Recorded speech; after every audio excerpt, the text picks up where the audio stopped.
CP Joshi हारे थे तभी तो गहलोत सीएम बने थे। सीपी जोशी की तरफ से अपना फैसला लिया गया कि मैं मुख्यमंत्री बनने में कोई भी दिलचस्पी नहीं रखता हूं। तो सीपी जोशी के भी इसमें कुछ फायदे हैं, कुछ कमियां हैं, उन पर दबाव बनाना बीजेपी का काम है। राजस्थान के विधायक अब कुछ बोल भी नहीं रहे। जी, सीपी जोशी को मुख्यमंत्री बना सकते हैं अशोक गहलोत। सीपी जोशी और मल्लिकार्जुन खड़गे दोनों की भूमिका अलग है विधानसभा, यानी कि अगर वो डॉक्टर सीपी जोशी को आगे करते हैं तो डॉक्टर सीपी जोशी यहाँ पर राजस्थान के सीएम के तौर पर सही साबित हो सकते हो।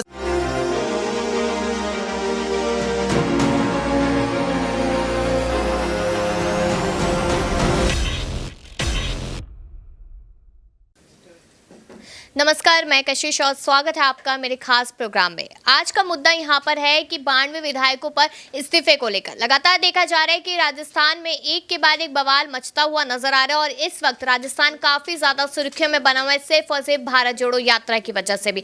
गहलोत और पायलट का जो मुद्दा है और जो तकरार है वो लगातार बरकरार है, यहाँ पर लगातार देखने को मिल रही है। तो लगातार हम देख रहे हैं कि 92 विधायकों पर अभी तक इस्तीफा नहीं लिया जा रहा, लेकिन साथ ही साथ यहाँ पर अब सीपी जोशी पर सवाल खड़े होने शुरू हो गए कि आखिरकार क्या वो गहलोत से डरते हैं? क्या उन्हें ये लगता है कि गहलोत यहाँ पर उनके खिलाफ कोई फैसला ले देंगे तो वो क्या करेंगे? इस तरीके के बवाल यहाँ पर मचते नजर आ रहे। तो मैं दिखाना चाहूंगी, यहाँ पर साफ तौर पे लिखा हुआ है कि राजस्थान कांग्रेस मुख्यमंत्री पद को लेकर चल रहे घमासान के दौरान 25 सितंबर को गहलोत गुट के 92 विधायकों की ओर से स्पीकर सीपी जोशी को सौंपे गए इस्तीफे का मामला अब तुल पकड़ता जा रहा है। 60 दिन से ज्यादा का समय बीत चुका है, बावजूद इसके कांग्रेस विधायकों के इस्तीफे पर कोई भी फैसला नहीं आया और लगातार अब सीपी जोशी पर दबाव बनाने की कोशिश की जा रही है। साथ ही साथ आप देख सकते हैं कि दल भाजपा और अन्य दलों के साथ साथ सियासी गलियारों में भी कांग्रेस विधायकों के इस्तीफे पर सवाल खड़े होने लगे हैं। प्रदेश भाजपा जहां एक बार फिर इस मामले को लेकर विधानसभा स्पीकर सीपी जोशी से मुलाकात की तैयारी में है, तो वही गहलोत खेमा फिलहाल इस मामले में चुप्पी साधे हुए है।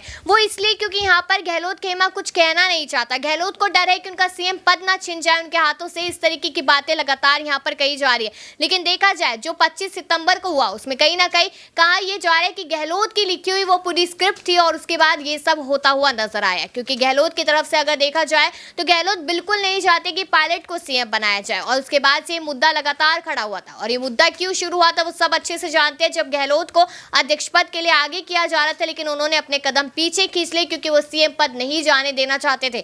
वो चाहते तो ये थे कि दोनों ही पद उन्हें मिल जाए, लेकिन चिंतन शिविर की अगर बात की जाए जब राजस्थान के उदयपुर में हुई थी तब राहुल गांधी ने साफ तौर पे कहा था कि एक व्यक्ति एक पद की यहाँ पर रखा जाएगा, ये रूल यहाँ पर बनाया जाएगा। उसके बाद गहलोत को अध्यक्ष पद नहीं दिया गया।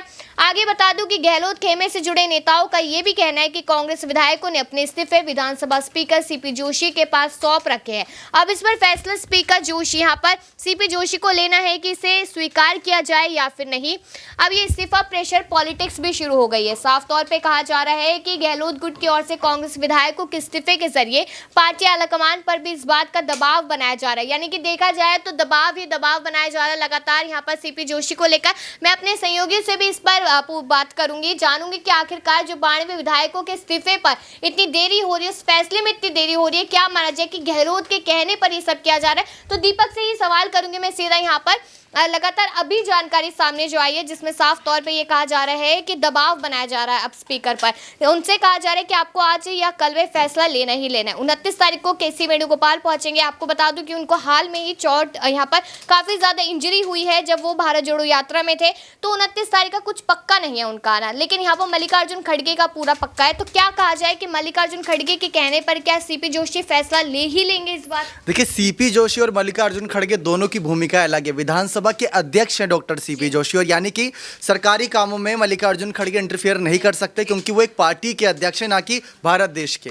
तो यहाँ पर पार्टी का मसला अलग है, सरकार का मसला अलग है। सीपी जोशी को फैसला लेना है इस सोच के अंतर्गत कि विधायकों का रुख क्या है, क्योंकि अध्यक्ष मल्लिकार्जुन खड़गे से ही सवाल किया जाएगा जो विधायकों ने इस्तीफा दिया था, क्या वो इस्तीफा अभी भी उस पर बरकरार है, उस फैसले पर, या उन्होंने फैसला वापस ले लिया। अगर विधायक कहते हैं कि हमने फैसला वापस ले लिया, या खड़गे कहते हैं, तो सीपी जोशी सबके इस्तीफे को जनता के बीच लाएंगे और साफ कर देंगे कि इनका इस्तीफा दिया जरूर था लेकिन इनका इस्तीफे पर कबूलनामा यानी कि आखिरी मोहर नहीं लगी। और दूसरी वजह यह बनेगी कि सीपी जोशी के नाम पर ही खुद सीएम पद की चर्चा हो रही है कि अगर गहलोत और पायलट से अलग यहां पर जाएंगे तो वो नाम किसी और का नहीं, सीपी जोशी का होगा। रघु शर्मा को गुजरात इलेक्शन में जिम्मेदारी दे रखी है, बीडी कल्ला को वहां पर जिम्मेदारी दे रखी है, और लोकसभा चुनाव में कई बड़े मंत्रियों को जिम्मेदारी दी जाएगी। बचे डॉक्टर सीपी जोशी, जिनका विधानसभा अध्यक्ष का अगर देखा जाए कार्यकाल तो उनकी तो बीजेपी से भी अच्छी बनती है, कांग्रेस से भी अच्छी बनती है। यानी कि अगर वो डॉक्टर सीपी जोशी को आगे करते हैं तो डॉक्टर सीपी जोशी यहाँ पर राजस्थान के सीएम के तौर पर सही साबित हो सकते हैं। ऊपर से ब्राह्मण समाज के भी बताए जाते हैं कि अच्छा खासा उनका समाज के बीच भी दबदबा है, क्योंकि अगर पायलट को आगे कर दिया तो वो सिर्फ गुर्जर समाज के हैं और तमाम समाज को यहाँ पर कहीं ना कहीं बढ़ावा नहीं मिलेगा, ऐसा लोगों का कहना। और गहलोत की बात करें तो वो अलग अलग मुद्दों पर चुप रहते हैं। तो सीपी जोशी के भी इसमें कुछ फायदे हैं, कुछ कमियां हैं, उन पर दबाव बनाना बीजेपी का काम है। राजस्थान के विधायक अब कुछ बोल भी नहीं रहे। जी, तो कहीं ना कहीं मतलब ये माना जाए कि गहलोत के कहने पर ये सब कुछ हो रहा है। यहाँ पर सीपी जोशी गहलोत के कहने पर फैसला नहीं ले पा रहे, क्योंकि खबरें जो अभी लगातार सामने आई उसमें साफ तौर पे यही कहा जा रहा है कि गहलोत के साथ अपने रिश्ते खराब नहीं करना चाहते। देखिए, अगर देखा जाए पहली बार जब यहाँ पर मुख्यमंत्री बने थे अशोक गहलोत, जब यहाँ पर चर्चा थी मुख्यमंत्री बनने की, तो वो सिर्फ और सिर्फ सीपी जोशी की वजह से थी, क्योंकि सीपी जोशी हारे थे तभी तो गहलोत सीएम बने थे। अगर नहीं होता तो शायद गहलोत सीएम तब बनते ही नहीं और दूसरी बार भी यहाँ पर आते ही नहीं। तो वो एक वजह रहती है। और सीपी जोशी के यहाँ पर काफ़ी दबाव है, 60 दिन बहुत ज़्यादा होते हैं। क्योंकि अगर बात करें आज जिस तरीके से यहाँ पर चर्चा हो रही है, इन्हीं दिनों में यहाँ पर सितंबर के महीने में घमासान हो रही थी राजस्थान में, और अभी भी वो घमासान चल रही है। और ऊपर से भारत जोड़ो यात्रा 4 दिसंबर को पहुंचेगी। 29 तारीख को जब खड़गे पहुंचेंगे तो वहां पर भारत जोड़ो यात्रा को लेकर भी चर्चा होगी और राजस्थान के घमासान को लेकर भी चर्चा होगी। उसका निष्कर्ष क्या होगा वो देखना भी दिलचस्प होगा। मेरे साथ यहाँ पर किरण भी मौजूद है। लगातार वो राजस्थान को देखते 92 विधायकों पर लगातार एक के बाद एक रिपोर्ट आपके साथ शेयर करिए। तो किरण, सवाल ये है कि अब ये दबाव बनाया जा रहा है, साफ तौर पे कह दिया गया है कि सीपी जोशी पर दबाव है कि अब तो फैसला लेना ही ले रहा है। तो आपको क्या लगता है, इतनी रिपोर्ट्स आपने दी कि आखिरकार फैसला लेने में देरी क्यों हो रही है इतनी? देखिए, ये तो जग जाहिर है कि जो अशोक गहलोत है उनके कहने पर ही विधानसभा अध्यक्ष यानी कि सीपी जोशी इतना बड़ा फैसला नहीं ले रहे थे। लगातार यही माना जा रहा था कि अशोक गहलोत के समर्थन में ही सीपी जोशी यहाँ पर खड़े हैं, क्योंकि देखिए पहले तब अशोक गहलोत का नाम अध्यक्ष पद के लिए था, तब कहीं ना कहीं ये माना जा रहा था कि सीपी जोशी और सचिन पायलट का नाम मुख्यमंत्री पद के लिए है। दोनों के बीच में 19-20 का फर्क था, लेकिन पायलट यहाँ पर 20 नजर आ रहे थे और माना ये भी जा रहा था कि अगर पायलट नहीं तो सीपी जोशी को मुख्यमंत्री बना सकते हैं अशोक गहलोत। लेकिन उसके बाद सीपी जोशी की तरफ से अपना फैसला लिया गया कि मैं मुख्यमंत्री बनने में कोई भी दिलचस्पी नहीं रखता हूँ। प्रदेश अध्यक्ष बनने के लिए जो अशोक गहलोत है उन्होंने भी अपना नामांकन नहीं किया था। तो उसके बाद से यानी कि जो दोस्ती है विधानसभा अध्यक्ष सीपी जोशी और अशोक गहलोत में वो यही है, और इसी की वजह से उन्होंने ये बड़ा फैसला अभी तक नहीं लिया था। तो यानी कि माना जाए कि यहाँ पर सरकार इतनी जरूरी नहीं है, शायद यहाँ पर सत्ता इतनी जरूरी नहीं है जितनी जरूरी यहाँ पर दोस्ती दिखाई दे रही है। लेकिन आखिरकार जो दबाव बनाया जा रहा है उसी को देखना है कि आखिरकार के सीपी जोशी ये इन दिनों में फैसला ले पाते या नहीं। और 29 तारीख को जब यहाँ पर बड़े बड़े नेता पहुंचेंगे भारत जोड़ो यात्रा के बारे में बताने के लिए, क्या उसी दौरान यहाँ पर राजस्थान को लेकर फैसला सामने आता है या फिर नहीं, ये बड़ा सवाल लगातार बना हुआ है। लेकिन आपकी क्या राय है कमेंट सेक्शन में जरूर बताइएगा और बाकी ऐसी खबरों के लिए देखते रहिए नेक्स्ट 9 न्यूज़।